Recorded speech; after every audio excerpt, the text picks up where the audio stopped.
हरे राम राम राम हरे हरे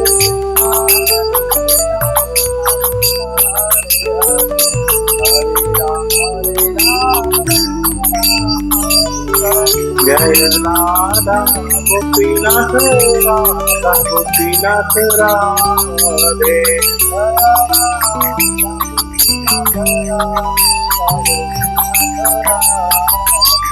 जय जगन्नाथ जगन्नाथ बलदेवा जय सुभद्रा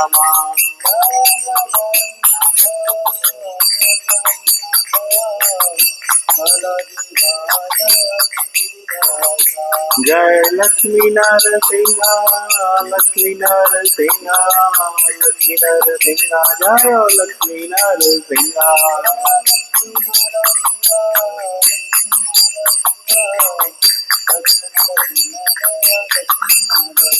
जय भक्त प्रहलाद भक्त प्रहलाद जय भक्त प्रहलाद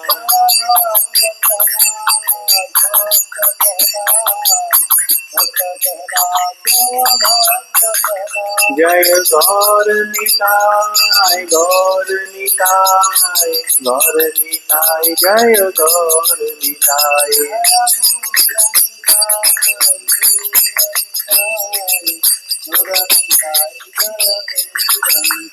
जय प्रभुपाद प्रभुपाद प्रभुपाद जय जय प्रभुपाद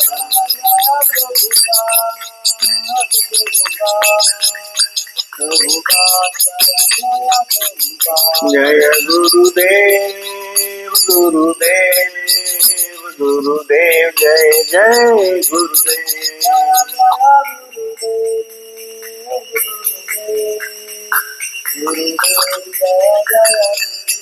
श्री राधा गोपीनाथ की श्री जगन्नाथ बलदेव सुभद्रा की श्री गौर निताय की जगत गुरु शील प्रभुपाद की आप सभी भक्तवृंदों की जय। ओम नमो भगवते वासुदेवाय ओम नमो भगवते वासुदेवाय ओम नमो भगवते वासुदेवाय नारायणं नमस्कृत्यं नरं चैव नरोत्तमं देवीं सरस्वतीं व्यासं ततो जयमुदीरयेत् शृणावता स्वकथाः कृष्णः पुण्यश्रवणकीर्तनः हृद्यन्तश्रोहिद्रभद्राणि विद्युनोति सहस्रताम् नष्टप्रायेषु भद्रेषु नित्यं भागवत सेवया भगवत उत्तम श्लोके भक्तिर्भवति नैष्ठिकी कृष्णाय वासुदेवाय देवकी नंदनाय च नंद गोपकुमाराय गोविंदाय नमो नमः। हरे कृष्णा। आज श्रीमद् भागवतम के तृतीय स्कंद के चौथे अध्याय के 18वें श्लोक को हम लोग देखेंगे और आप मेरे पीछे 3 बार श्लोक को दोहरा सकते हैं। श्लोक है ना आपके पास। ज्ञानम परम स्वात्मरः प्रकाशम प्रोवाच कस्मै भगवान समग्रम अपि क्षमं नो ग्रहणाय भर्तर वदाञ्जसा यद् व्रजिनं तरेम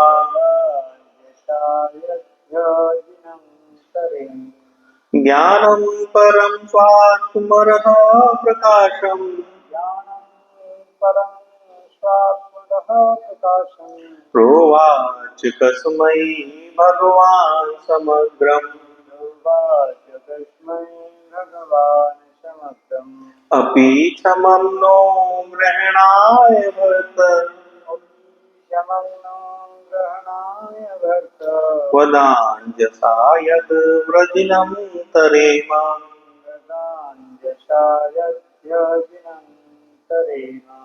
ज्ञानं परं स्वात्मरसा प्रकाशम्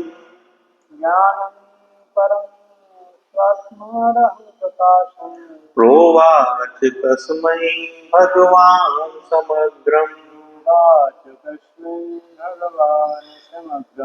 अपि क्षमं नो ग्रहणाय भरत वदाञ्जसा यद् व्रजिनं तरेम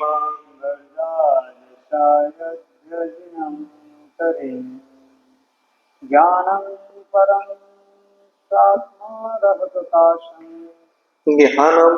परं स्वात्मरसा प्रकाशम् प्रोवाच तस्मै भगवान् समग्रम् अपि क्षमं नो ग्रहणाय भरत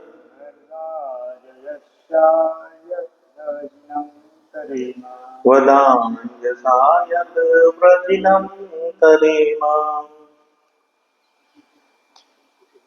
और कोई अन्वय अनुवाद एवं तात्पर्य श्रीमद कृष्ण कृपा मूर्ति अभय चरणारविंद भक्ति वेदांत स्वामी महाराज शीला प्रभुपाद के द्वारा। शीला प्रभुपाद की जय। अन्वय देखेंगे शब्दों के अर्थ को। ज्ञानम ज्ञान, परम परम, स्व आत्म निजी आत्मा, रह रहस्य, प्रकाशम प्रकाश, प्रोवाच कहा, कस्मै क ब्रह्मा, भगवान श्री भगवान, समग्रम पूर्ण रूपेण, अपि यदि ऐसा, क्षमम समर्थ, न मुझको, ग्रहणाय स्वीकार्य, भरत हे प्रभु, वद कहें, अंजसा विस्तार से, यत जिससे, व्रजिनम कष्टों का तरे पार कर सकूं। श्लोक का अनुवाद है। हे प्रभु, यदि आप हमें समझ सकने हेतु सक्षम समझते हो तो आप हमें यह दिव्य ज्ञान बताएं जो आपके विषय में प्रकाश डालता हो और जिसे आपने इससे पूर्व ब्रह्मा को बताया था। तात्पर्य शीला प्रभुपाद के द्वारा। शीला प्रभुपाद की जय। उद्धव जैसे शुद्ध भक्त को भौतिक कलेश नहीं होते क्योंकि वह श्री भगवान की दिव्य प्रेमा भक्ति में निरंतर लगा रहता है। एक भक्त श्री भगवान के सानिध्य के बिना दुखी रहता है। श्री भगवान के कार्यों का सतत स्मरण भक्त को जीवित रखता है। अतएव उद्धव ने श्री भगवान से प्रार्थना की कि वे उन्हें भी ब्रह्मा को पहले उपदेशित किए गए श्रीमद् भागवतम के ज्ञान से प्रबद्ध करें। ओम ज्ञानतिमिरान्धस्य ज्ञानाञ्जनशलाकया चक्षुरुन्मिलितं येन तस्मै श्रीगुरुवे नमः। श्रीचैतन्यमनोभीष्टं स्थापितं येन भूतले स्वयं रूप कदा मह्यं ददाति स्वप्नदान्तिकं। वन्देऽहं श्रीगुरु श्रीयुतपदकमलं श्रीगुरुवैष्णवांच श्रीरूपं साग्रजातं सहगण रघुनाथान्वितं तं सजीवम्। सावधूतं परिजन संगितं कृष्ण चैतन्य देवं श्रीराधा कृष्ण पादान् सहगण ललिता श्री विशाखान्वितांश्च। हे कृष्ण करुणा सिंधु दीनबंधु जगत्पते गोपेश गोपिकांत राधाकांत नमस्तुते।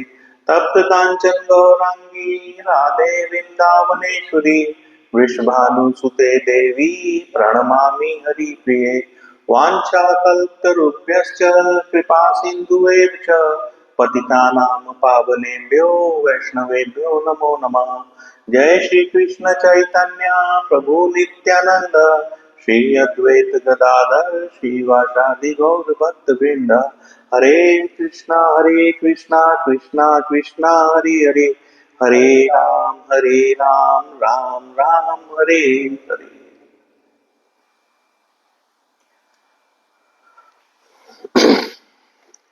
हरे कृष्णा। तो आज के श्लोक में उद्धव जी भगवान से कह रहे हैं, और हमने देखा कि पिछले 2 श्लोकों में उद्धव जी ने भगवान को कैसे कैसे भगवान की वीत लीलाएं हैं उसके बारे में बताया, जो उद्धव जी को विरोधाभासी भी लगती हैं और मोह में डालने वाली भी लगती हैं। क्यों? क्योंकि भगवान की जो लीला है वो उद्धव जी और बाकी जीवों के समझ से परे हैं। उनकी लीलाएं हैं जो, वो एक तो विरोधाभासी लगती हैं, उनके अस्तित्व के विरोधाभासी, और बड़े बड़े ज्ञानियों को भी मोहित करके रख देती हैं। तो इसलिए उद्धव जी उनकी लीलाओं के अर्थ को समझ नहीं पा रहे हैं। इसलिए आज के श्लोक में उद्धव जी भगवान से प्रार्थना करते हैं कि वो उन्हें ज्ञान दे, ताकि वो भगवान की इन लीलाओं को समझ सके। देखिए, भगवान कालात्मन है, काल स्वरूप है, फिर भी भगवान काल यवन से डर के द्वारका चले गए। कालयवन से डर के भगवान द्वारका चले गए और वहां द्वारका का निर्माण किया। भगवान 11 वर्ष की आयु में मथुरा आए और 11 वर्ष की आयु में कंस का वध किया, और 17 बार जरासंध ने जब मथुरा पे आक्रमण किया तो भगवान ने उसको हराया।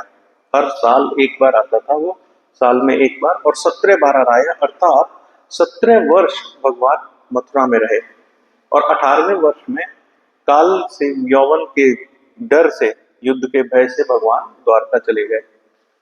यानी 11 साल तक वध किया कंस का और 17 बार जरासंध को हराया, तो 11 और 17 28, यानी टोटल 29वें वर्ष की आयु में भगवान द्वारका के लिए गए और वहां पे 29 से लेकर 125 वर्षों तक वहां रहे। और ये जो लीला थी उद्धव जी के लिए, ये भी एक समझ से परे थी। क्यों? क्योंकि जो भगवान स्वयं कलात्मन है, काल स्वरूप है, वो काल यौवन से डर के कैसे द्वारका चले गए? जिन्होंने 17 बार जरासंध को हराया, क्या वो उसको 18वीं बार नहीं हरा सकते थे? क्या वो उसको 19वीं बार नहीं हरा सकते थे? तो ऐसी क्या कारण रहा कि भगवान को काल यवन से डर के भाग के द्वारका जाना पड़ा?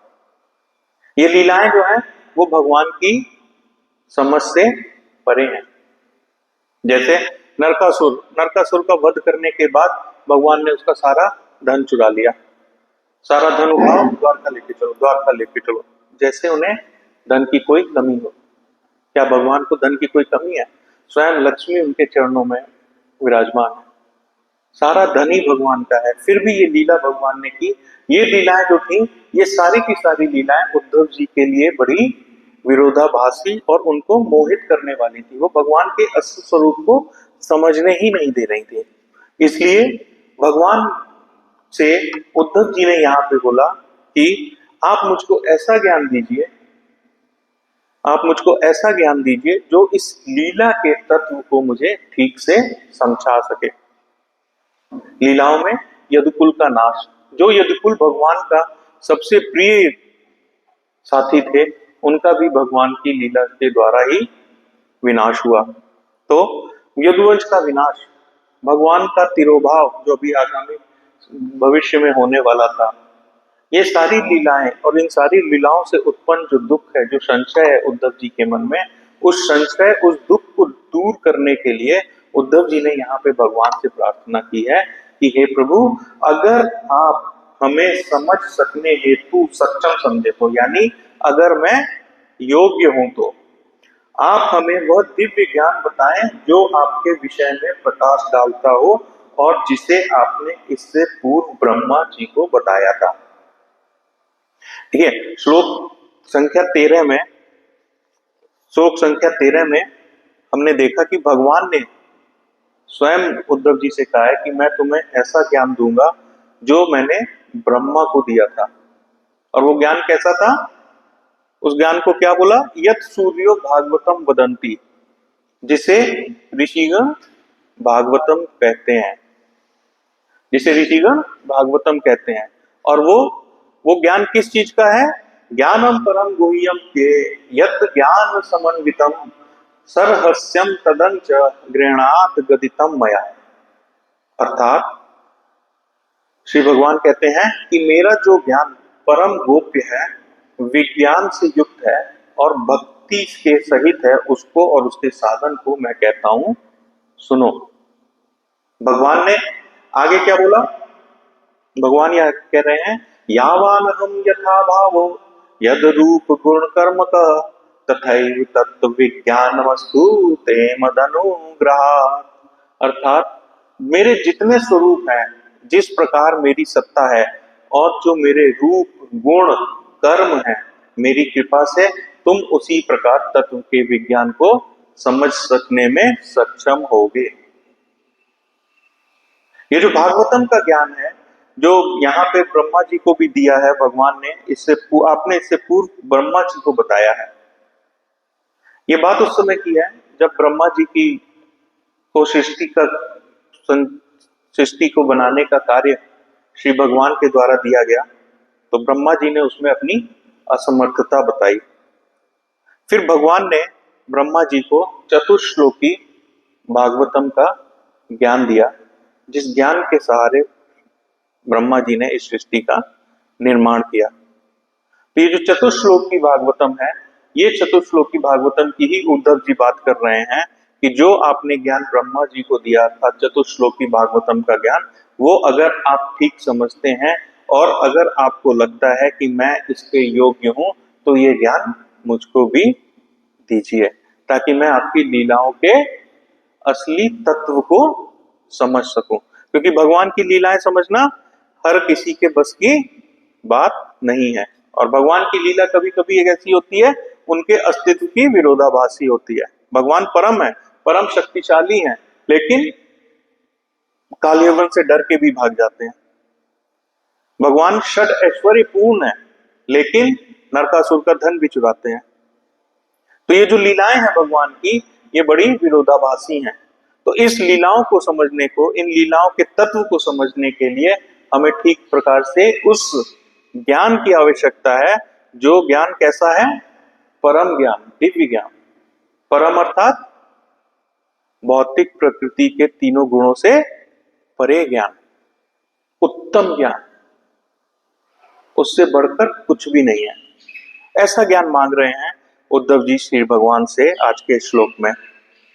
तो जो चतुश्लोकी भागवतम है, भगवान ने जब उनको उसका ज्ञान दिया, हमने चतुश्लोकी भागवतम देखा है स्कंद 2 में अध्याय 9 33 से लेकर के 36वें श्लोक तक 4 श्लोकों को चतुश्लोकी भागवतम कहा जाता है।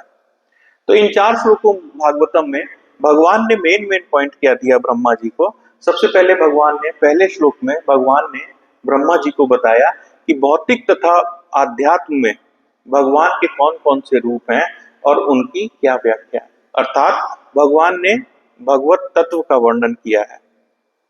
दूसरे में भगवान की विभिन्न प्रकार की शक्तियां हैं, जैसे अतरंगा शक्ति, बहिरंगा शक्ति, तटस्थ शक्ति, माया।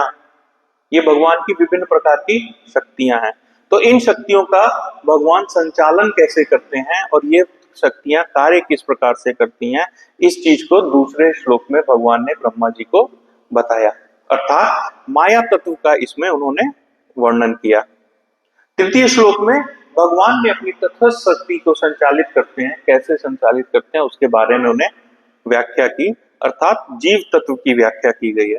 और जो चौथा श्लोक है, चौथे श्लोक में भगवान ने ब्रह्मा जी को उपदेशित दिया, मुक्ति का वर्णन किया।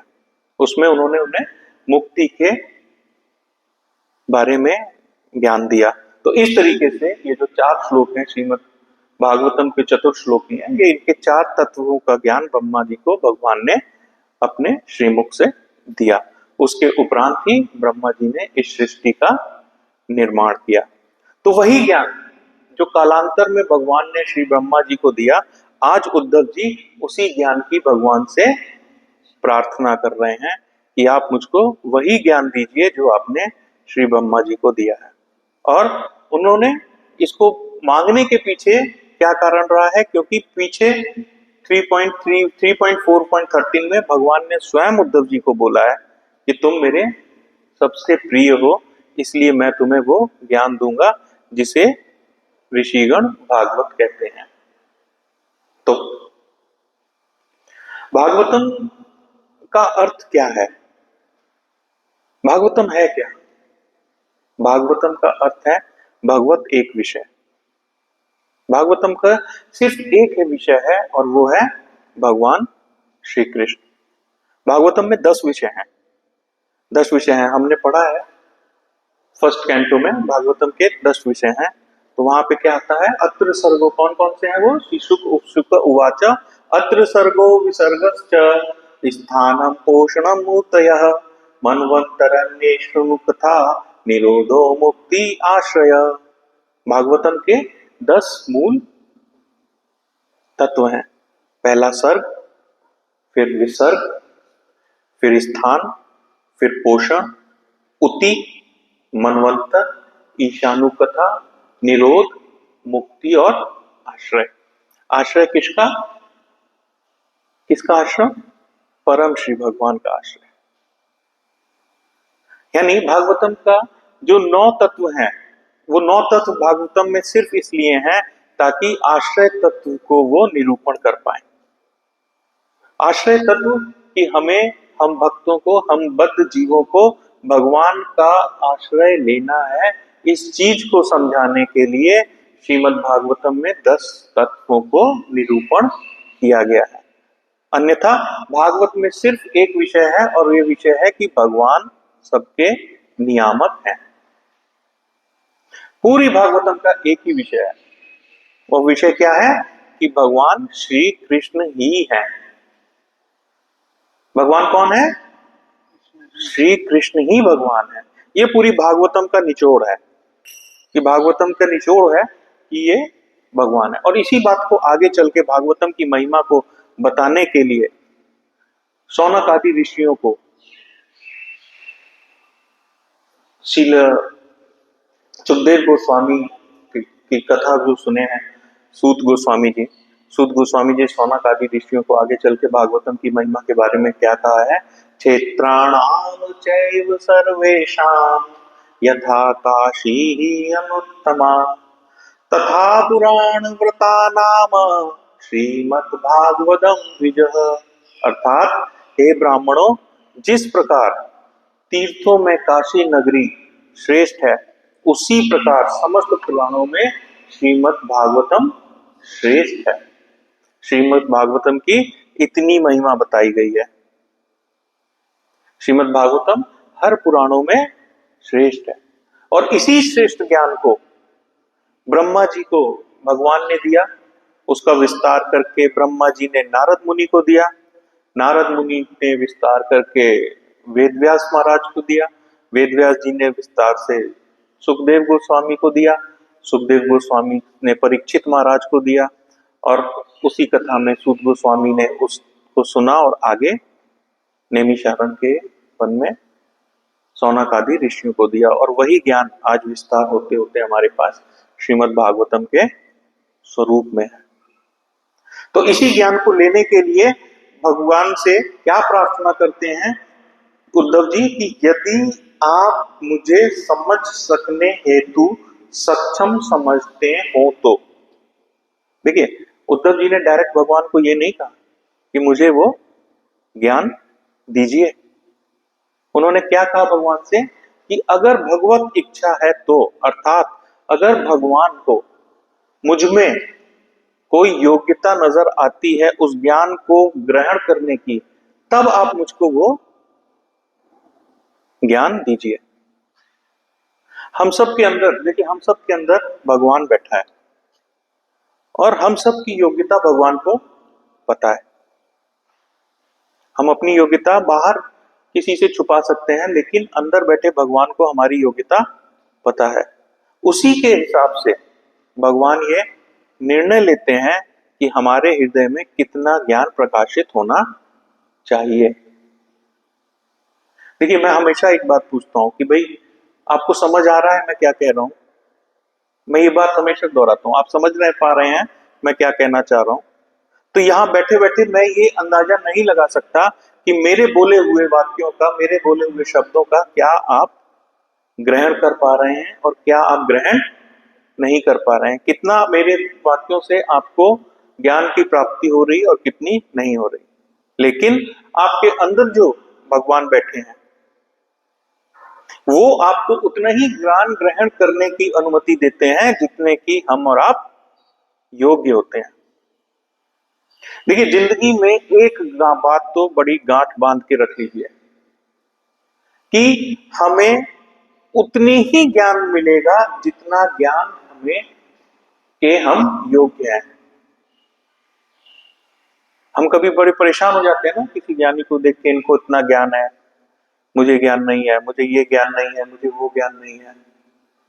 तो ऐसा नहीं है, हमारी योग्यता नहीं है उस ज्ञान के लिए। जिस दिन हम योग्य हो जाएंगे उस दिन हमें भी वो ज्ञान स्वयं भगवान हमारे हृदय में प्रकाशित कर देंगे। तो हमें करना क्या है? हमें करना क्या है? हमें अपनी योग्यता बढ़ानी है। और भगवान योग्यता बढ़ाने के लिए क्या बता रहे हैं? क्या क्या क्राइटेरिया है हमारी योग्यता बढ़ने का?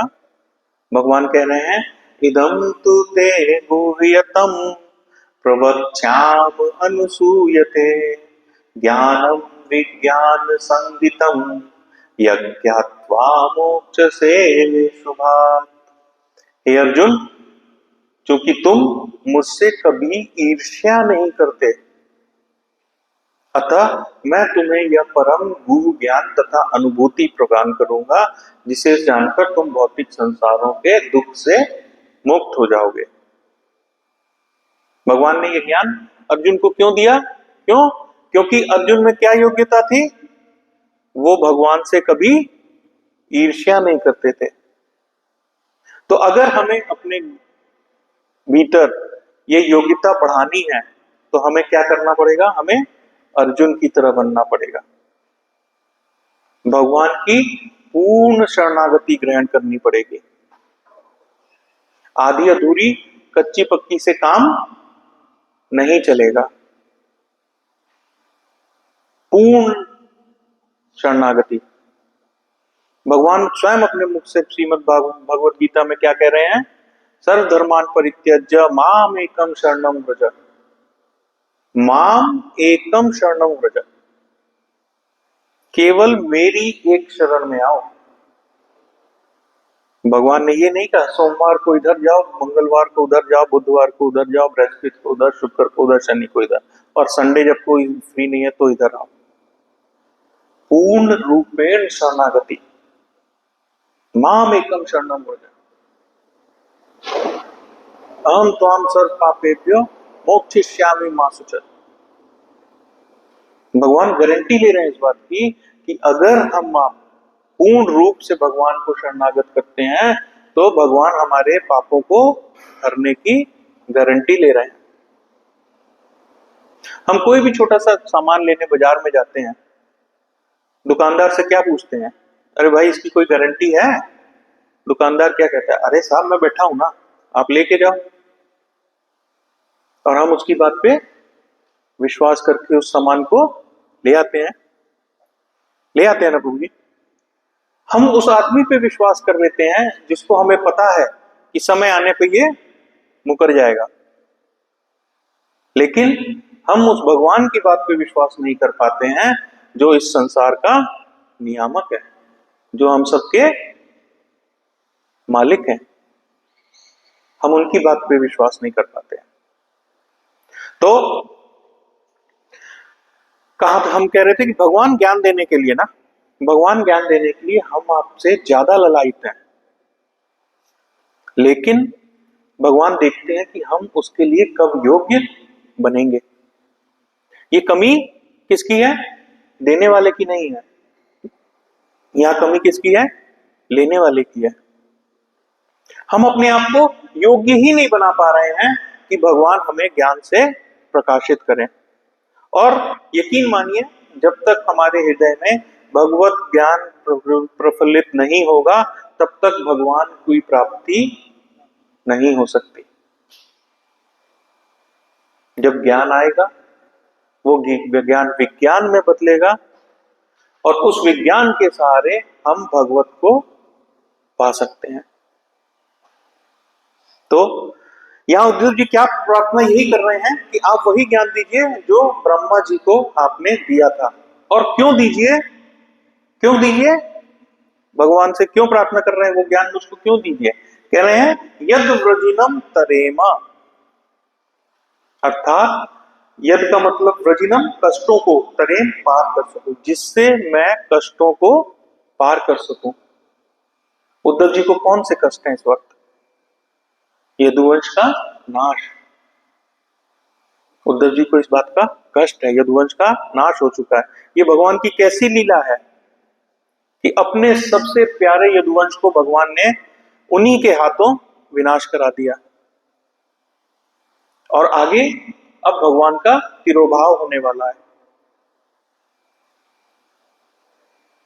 भगवान ने उद्धव जी को पहले ही आदेश दिया था कि आप बद्री वहां जाइए और वहां जाकर के आप बद्री का आश्रम में जाकर के अब आप वहां पे रहिए।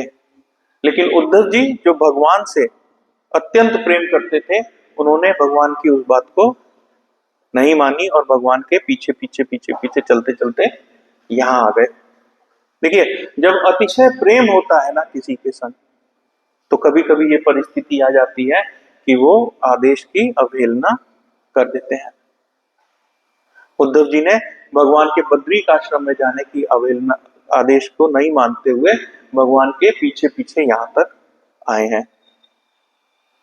तो भगवान से उद्धव जी यही ज्ञान मांग रहे हैं कि वो ज्ञान दे दीजिए जिससे मैं अपने दुखों के कष्टों से पार जा सकूं। देखिए, जब ज्ञान आ जाता है ना, तो दुख स्वयं चला जाता है, स्वतः चला जाता है। इस चीज को ऐसे समझते हैं जैसे किसी संसारी व्यक्ति के कोई इष्ट माता पिता का मृत्यु को प्राप्त हो गया किसी के, तो अगर तो वो अज्ञानी है तो वो क्या करेगा? विलाप करेगा, विलाप करेगा। और अगर उसको ये ज्ञान है, उसको अगर इस बात का ज्ञान है, किस बात का ज्ञान है? देहिनो स्मिन यथा देहे कुमारम यौवनम जरा तथा देहांत प्राप्तिर धीरस्त न मुह्यते। भगवद गीता 2.13 में भगवान अर्जुन से क्या कह रहे हैं कि हे अर्जुन, जिस प्रकार देहधारी आत्मा इस शरीर से निरंतर बाल्यावस्था से युवावस्था, युवावस्था से तरुणावस्था, तरुणावस्था से वृद्धावस्था में जाती है, उसी प्रकार मृत्यु के समय वह दूसरे शरीर में चली जाती है। धीर व्यक्ति ऐसी परिवर्तनों से विचलित नहीं होता। तो जिसको इस बात का ज्ञान है कि ये शरीर, हम शरीर नहीं आत्मा है और आत्मा का कभी भी मृत्यु नहीं होती। आत्मा कैसी है? अविनाशी, उसका विनाश, श्री श्री राधा गोपीनाथ की, उसका विनाश कभी भी नहीं होता। तो जिसको ये ज्ञान है कि ये जो मृत्यु को प्राप्त हुए हैं, ये केवल शरीर मृत्यु को प्राप्त हुआ है। शरीर मेरा माता नहीं थी, शरीर मेरा पिता नहीं था। मेरे माता पिता कौन थे? वो आत्मा, और उस आत्मा की मृत्यु नहीं होती। वो अब नए जीवन में, नए शरीर में प्रवेश कर गई है। तो जिसको ये ज्ञान है तो उसको स्वतः दुख कम होगा, और जो अज्ञानता में है उसको दुख ज्यादा होगा, वो विलाप ज्यादा करेगी। तो जैसे ही ज्ञान का प्रज्वलन हमारे हृदय में होता है, हमारे हृदय के दुख स्वतः ही समाप्त हो जाते हैं। उसके लिए कोई मेहनत नहीं करनी पड़ती, उस दुख को हटाने के लिए कोई मेहनत नहीं करनी पड़ती। जैसे हम लोग रात में सोते हैं तो सोने से पहले हम क्या करते हैं, अंधकार कर देते हैं, और जब सवेरे हम जागते हैं तो हमें कुछ मेहनत करनी पड़ती है बल्ब जलाने के लिए। लेकिन जिस पल बल्ब से उजाला होता है और उजाला प्रकट हो जाता है, तो क्या अंधकार को रहने के लिए एक भी क्षण रहता है? नहीं, अंधकार स्वतः खत्म हो जाता है। अंधकार को खत्म करने के लिए कोई प्रयास करना पड़ा क्या? नहीं। प्रयास किसके लिए करना पड़ा? सिर्फ उस बल्ब को जलाने के लिए। हमें ज्ञान प्राप्ति के लिए तो प्रयास करना है, लेकिन जिस वक्त वो ज्ञान हमारे हृदय में प्रकट हो गया, उस वक्त हमारे हृदय से दुखों का स्वतः पलायन हो जाएगा। हमारे सारे दुख स्वतः समाप्त हो जाएंगे। ऐसा ज्ञान, उस ज्ञान को उद्धव जी मांग रहे हैं। और उस ज्ञान को कैसा मांग रहे हैं? यहां पे आ रहा है भगवन समग्रम। समग्रम अर्थात परिपूर्ण ज्ञान, संपूर्ण ज्ञान। आधा अधूरा ज्ञान नहीं चाहिए, संपूर्ण ज्ञान चाहिए। संपूर्ण ज्ञान कैसा होता है? भगवान बताते हैं, ज्ञानम तेहम विज्ञानमेदम वक्षाम्यशेषतः यज्ञात्वनेहा भूयो न जानति शिष्यते। भगवान 7.2 भगवत गीता में अर्जुन से क्या कह रहे हैं कि अब मैं तुम्हें यह अद्भुत और अलौकिक पूर्ण ज्ञान बतलाऊंगा, यह जान लेने के बाद तुम्हारे लिए कुछ जानने योग्य नहीं रह जाएगा। मतलब संपूर्ण ज्ञान, जो ज्ञान देने जा रहे हैं उसके बाद और भी कोई ज्ञान की जरूरत नहीं है। तो उद्धव जी ऐसा संपूर्ण ज्ञान मांग रहे हैं भगवान से। और संपूर्ण ज्ञान कौन दे सकता है? जो संपूर्ण हो। संपूर्ण ज्ञान तो वही दे सकता है जो संपूर्ण हो। और संपूर्ण कौन है?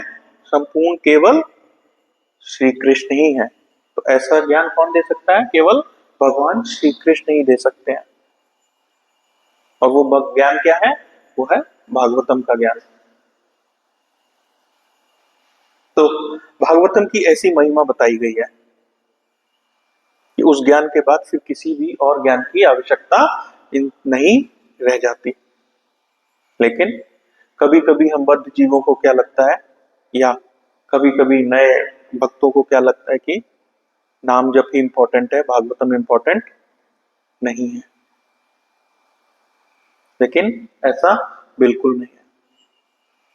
हम और आप उद्धव जी से ज्यादा परम भक्त नहीं है। जब उद्धव जी भगवान के इतने परम है, इतने परम है कि 2.15 में 15 श्लोक में भगवान क्या कह रहे हैं? भगवान से वो क्या कह रहे हैं कि हे प्रभु, जो भक्तगण आपके चरण कमलों की दिव्य प्रेममयी सेवा में लगे हुए हैं, उन्हें धर्म, अर्थ, काम और मोक्ष, इन चारों पुरुषार्थों के क्षेत्र में कुछ भी प्राप्त करने में कठिनाई नहीं होती।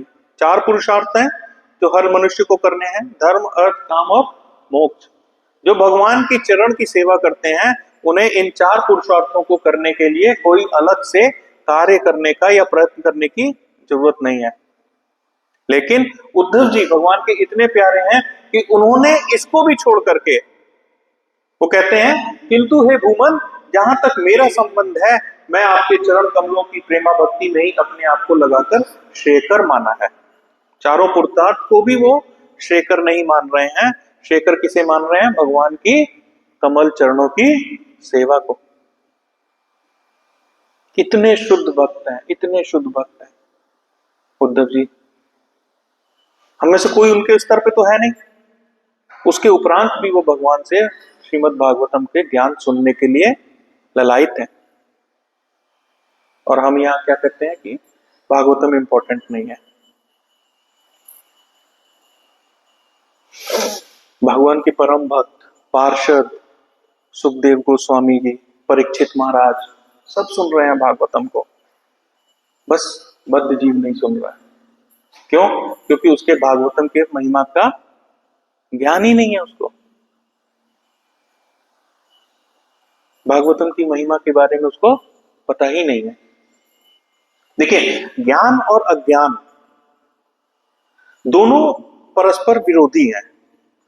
जैसे जागृत अवस्था और स्वप्न अवस्था एक दूसरे के विरोधी हैं, और दोनों ही एक दूसरे का समान बल वाले हैं और एक दूसरे का मर्दन करते रहते हैं। मर्दन कैसे करते रहते हैं? जैसे आप जब स्वप्न अवस्था में हैं तो आप जागृत अवस्था की सब चीज भूल जाते हैं। वहां स्वप्न अवस्था जागृत अवस्था को दबा देता है। लेकिन जब आप जागृत अवस्था में आ जाते हैं तो आप स्वप्न अवस्था की सब चीजें भूल जाते हैं। दोनों समान बलशाली हैं। जब आप स्वप्न अवस्था में चले जाएंगे तो आपके जागृत जीवन के बारे में आपको कुछ भी ज्ञान नहीं रहेगा, और जब आप जागृत जीवन में आ जाएंगे तो अपने स्वप्न जीवन के बारे में आपको कुछ भी ज्ञान नहीं रहेगा। इसी प्रकार ज्ञान और अज्ञान की लड़ाई है। दोनों का बल समान है और दोनों एक दूसरे का मर्दन करते रहते हैं। ज्ञान आएगा तो अज्ञानता मिट जाएगी, लेकिन कभी कभी अज्ञानता जब हावी हो जाती है तो वो ज्ञान को दबा देती है। शास्त्रों में दुर्गा सप्तशती में एक श्लोक आता है, उसको कोट करता हूं मैं यहाँ पे आपको। ज्ञानीनमपि चेतांसी देवी भगवती ही सा बालादया कृष्ण मोह माया प्रयच्छति। देवी दुर्गा महामाया है, भगवान की शक्ति है। शक्तिशाली होने के कारण ज्ञानियों के चित्त को बलपूर्वक खींच के मोह में डाल देती हैं। ये महामाया का कार्य है, भगवान द्वारा दिया गया महामाया का कार्य है कि बड़े बड़े ज्ञानियों को भी ज्ञान को खींचकर और उसको मोह में डाल देती हैं, और वो किस में चले जाते हैं? अज्ञानता की अवस्था में चले जाते हैं। हमने देखा है बड़े बड़े ज्ञानी बड़े बड़ी तपस्या, बहुत भारी भारी तपस्या करके ज्ञान तो अर्जित कर लेते हैं, लेकिन भगवान के अस्तित्व को नहीं मानते। निर्विशेषवादी ज्ञान तो अर्जित कर लेते हैं, कठिन तपस्या करके ज्ञान अर्जित कर लेंगे, लेकिन अपराध कहां कर देते हैं? अपराध कर देते हैं भगवान के अस्तित्व को ना मान के। भगवान को ना मान के अपराध कर देते हैं, और ये जब अपराध करते हैं तो उनका ज्ञान कैसा हो जाता है? अज्ञान में बदल जाता है। भगवान स्वयं अर्जुन को भगवत गीता 9.11 में कह रहे हैं, अजानान्ति मामूढ़ा मानुषीतानुमाशितम् परम भाव जानन्तो मम भूतमेश्वरम्। अर्थात जब मैं मानव रूप में अवतरित होता हूं तो मूर्ख लोग मेरा उपहास करते हैं। वे मेरे दिव्य स्वरूप को नहीं जानते, जो कि मैं समस्त प्राणियों का परमेश्वर हूं। भगवान, जब आप भगवान को नहीं जान रहे हैं, आप भगवान के अस्तित्व को नहीं मान रहे हैं, भगवान की महिमा को नहीं मान रहे हैं, भगवान एक मनुष्य के शरीर में इस धरा पे आए हुए हैं, और आप अगर उनको नहीं समझ पा रहे हैं तो आपका जितना भी ज्ञान है वो सारा का सारा ज्ञान मोह माया, जो भगवान की बहिरंगा शक्ति है, उनके द्वारा मोह में खींच लिया जाएगा और आप फिर से अज्ञानी बन जाएंगे। और ऐसे अज्ञानियों का क्या वो होता है? ऐसे अज्ञानियों को क्या मिलता है? उनके लिए भगवान बता रहे हैं इसी के बाद, मोधाशा मोद कर्मणो मोद ज्ञान विचेत्सः राक्षसी मासुरी चैव प्रकृति मोहिनी श्रिता। अर्थात इस प्रकार के मोहग्रस्त आसुरी और नास्तिक विचारों के ओर आकर्षित होते हुए ज्ञानी इस मोहग्रस्त अवस्था से मुक्ति की आशा, उनके सकाम कर्म और उनकी ज्ञान संस्कार सब नष्ट हो जाता है। अर्थात न वो मुक्त हो सकते हैं, न उन्हें मुक्ति मिलेगी, न उन्हें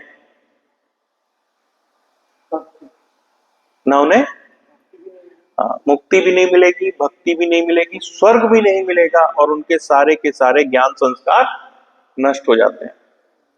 इसलिए ज्ञान के संग, ज्ञान कब पूर्ण होता है? जब आप ज्ञान के साथ साथ भगवान के श्री चरण कमलों की सेवा निरंतर करते हैं। अगर आपने केवल ज्ञान ले लिया और भगवान की सेवा नहीं की तो वो ज्ञान अज्ञान में बदल जाता है। ना आपको मुक्ति मिलेगी, ना स्वर्ग मिलेगा, ना भक्ति मिलेगी, और ना आपके ज्ञान परिपूर्ण कभी फलित होगा। तो ज्ञान कब लेना चाहिए? जब आप भगवान की निरंतर सेवा में लगे रहते हैं। और उद्धव जी ने इसी चीज को मांगा है कि मैं आपके चरण कमल की निरंतर सेवा में रहता हूं, इसलिए आप मुझे वो ज्ञान दीजिए जो आपने आज से पहले ब्रह्मा जी को दिया है। तात्पर्य में श्रील प्रभुपाद, जगत गुरु श्रील प्रभुपाद की जय, उन्होंने लिखा, उद्धव जैसे शुद्ध भक्त को भौतिक कलेश नहीं होते। क्यों नहीं होते? क्योंकि वो भगवान के शरणागत हैं, उनपे भौतिक कलेशों का कोई असर नहीं होता, क्योंकि वह श्री भगवान की दिव्य प्रेमा भक्ति में निरंतर लगा रहता है। ऐसा भक्त श्री भगवान के सानिध्य के बिना दुखी रहता है। और जो ऐसा भक्त होता है वो, उसको अगर भगवान नहीं मिले तो वो दुखी रहता है। देखिए, इसका अनुभव हम सब ने किया है कि बीमारी से ज्यादा कष्ट बीमारी में सेवा न कर पाने का होता है। अनुभव हुआ है आपको? मुझको बहुत होता है।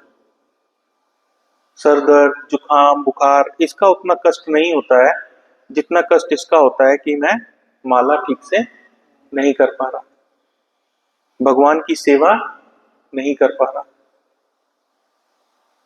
तो जो भगवान का सानिध्य है ना, वो जब दूर होता है, वो जब दूर होता है भक्तों से, तो भक्तों को कष्ट ज्यादा होता है। बीमारी का कष्ट तो सहन कर लेते हैं, लेकिन किसी परिस्थिति से अगर ऐसा हो कि मंदिर ना आना पड़े, मंदिर नहीं आ पा रहे हैं, तो वो कष्ट ज्यादा होता है। इसी चीज को प्रभुपाद जी यहाँ पे कह रहे हैं कि एक भक्त श्री भगवान के सानिध्य के बिना दुखी रहता है, उसको कुछ भी अच्छा नहीं लगता। जैसे एक सेवक और एक मालिक का रिश्ता होता है। अगर मालिक सेवक से दूर चला जाए तो सेवक का मन परेशान होने लगता है। उसी तरह एक भक्त की स्थिति होती है, उसे भगवान का सानिध्य हर वक्त चाहिए। ये मनोभाव होता है भक्त का। श्री भगवान के कार्यों का सतत स्मरण भक्त को जीवित रखता है। कितनी बड़ी बात है! मतलब हमारी लाइफलाइन ही है भगवान की सेवा। एक भक्त को अगर मारना हो ना, तो उसको कोई जहर देने की जरूरत नहीं है, उसको सिर्फ आप सेवा से दूर कर दीजिए। आप समझ रहे प्रभु जी? भक्त को मारने के लिए किसी भी हथियार की जरूरत नहीं है, उसको जहर देने की जरूरत नहीं है, उसको बस सिर्फ आप भगवान की सेवा से दूर कर दीजिए। तो अतएव उद्धव ने श्री भगवान से प्रार्थना की कि वे उन्हें भी ब्रह्मा को पहले उपदेशित किए गए श्रीमद् भागवतम के ज्ञान से प्रबद्ध करें।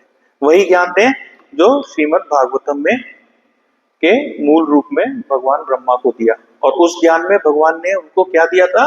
अपने नाम, रूप, गुण, कर्म और लीला के बारे में विस्तार से बताया था।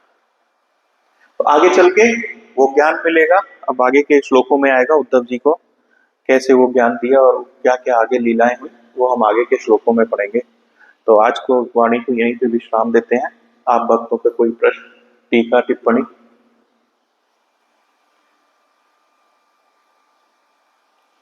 चलो जी। श्रीमद् भागवत महापुराण की, अनंत कोटि वैष्णव वृंद की, श्रील प्रभुपाद की